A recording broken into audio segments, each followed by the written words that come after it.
News World Headquarters in New York. This is World News Tonight with David Muir. Good evening. We begin tonight here with the breaking news. The Delta jet crashing at the Toronto airport. The remarkable images, the flight out of Minneapolis crashing and flipping upside down while landing at Toronto Pearson Airport. Take a look at the images tonight showing the Delta plane upside down right there. It's landing here, you can see, pointing to the sky. Passengers then recording what they saw just moments after they made their escape from the plane. They're on the tarmac right here, obviously looking back at the plane upside down and seeing what they just survived. Firefighters racing to hose it down. 80 passengers and crew on board. They had to unbuckle their seatbelts while hanging upside down. Tonight, the remarkable news, everyone survived this, but there is word at this hour at least 15 people are hurt, including a child, at least 3 people in critical condition, including that child tonight. This evening, investigators already on the scene. You can see the engine on the plane still, but both wings are gone. The right wing torn off completely. And what our own aviation expert, pilot Steve Ganyard, said about that got our attention tonight, why that wing coming off might have saved some of the passengers on this plane. Tonight, the FAA and the NTSB sending teams to Toronto. And of course, the key question at this hour was weather a factor. There was snow and ice and the winds. Reports of gusts up to 40 miles per hour. And this was a regional jet that might have been trying to land in these winds.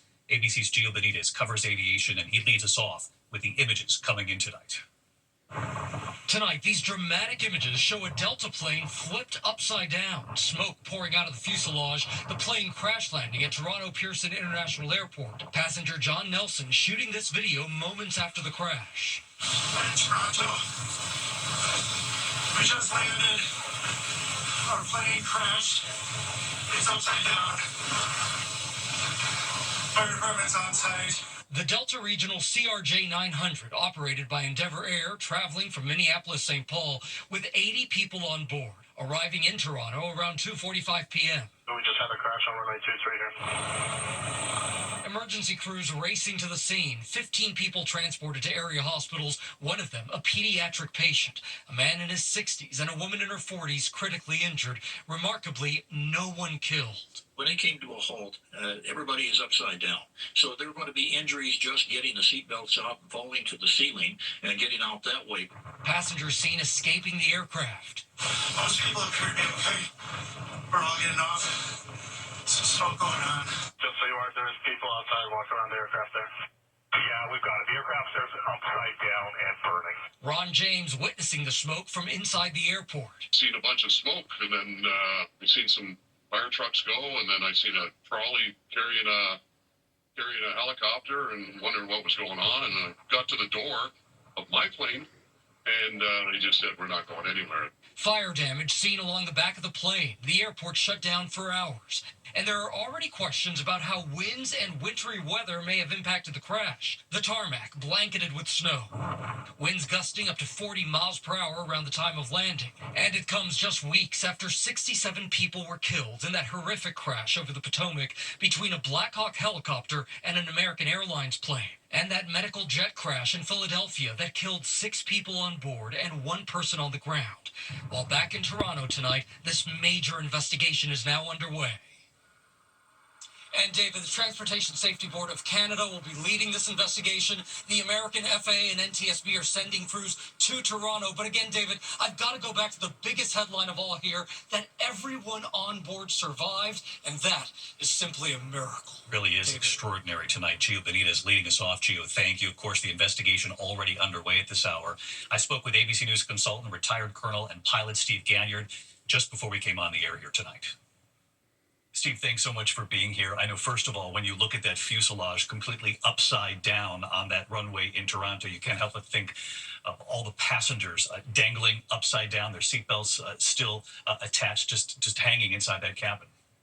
Horrifying, David. But if you look at the hull itself, it's intact.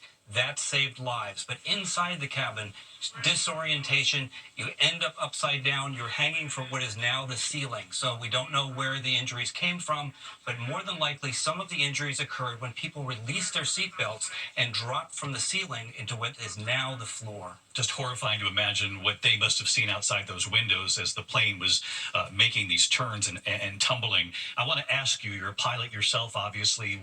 you know better than anyone else what it's like to try to land in this winter weather. We're dealing with potential wind gusts here, snow, potentially ice on the runway, and actually having to factor in those wind gusts as you're coming in for landing.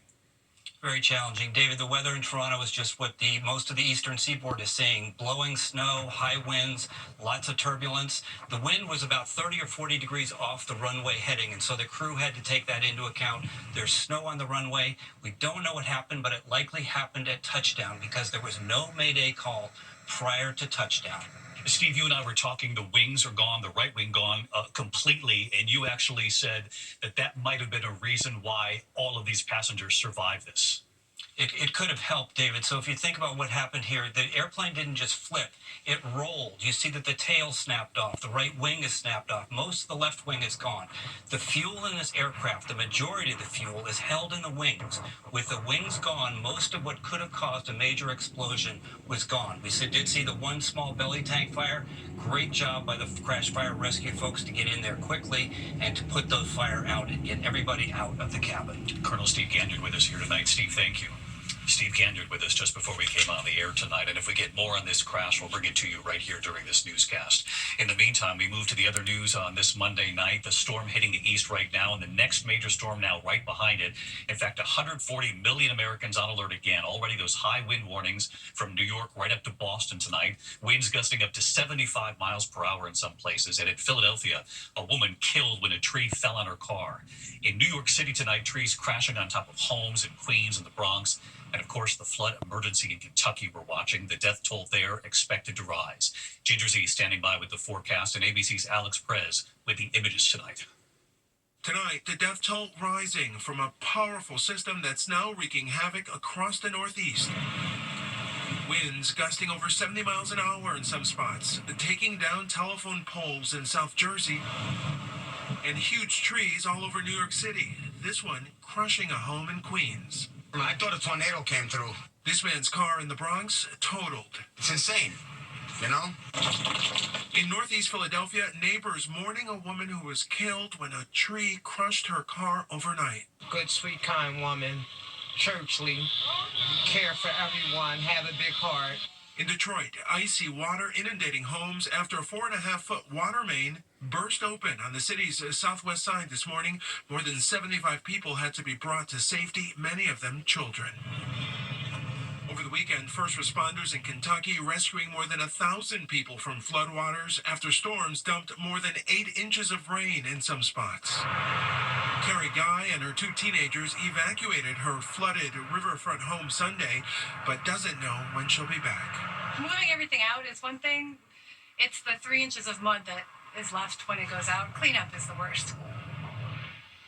And David, you can see behind me here, the water has completely taken over this community, making matters worse. Bone-chilling temperatures and snow expected tomorrow. David? Yeah, we're thinking about the folks in Kentucky tonight. Alex, thank you. And, of course, 140 million now on alert for extreme cold and heavy snow. Let's get right to our chief meteorologist, Ginger Z, back with us on a Monday night. Hi, Ginger.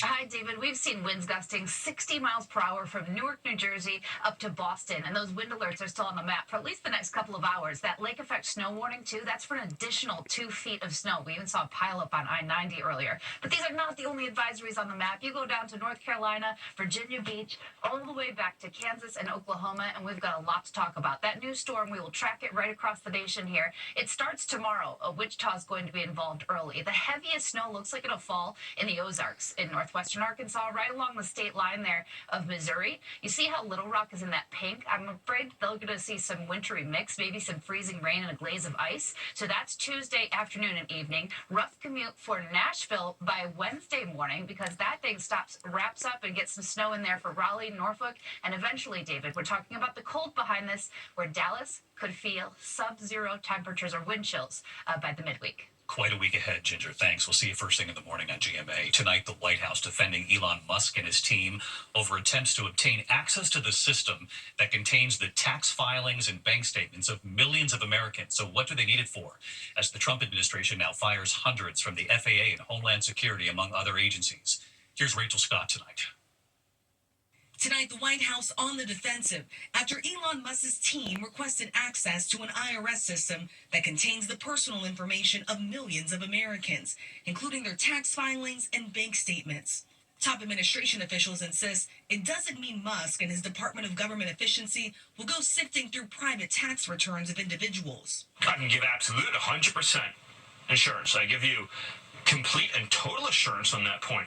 The White House says Musk is focused on rooting out fraud, though they have not provided any concrete evidence of what he's found. He promised Doge would post proof on its website by Valentine's Day. That didn't happen. Instead, they posted, quote, receipts coming over the weekend. But tonight, that message is still there.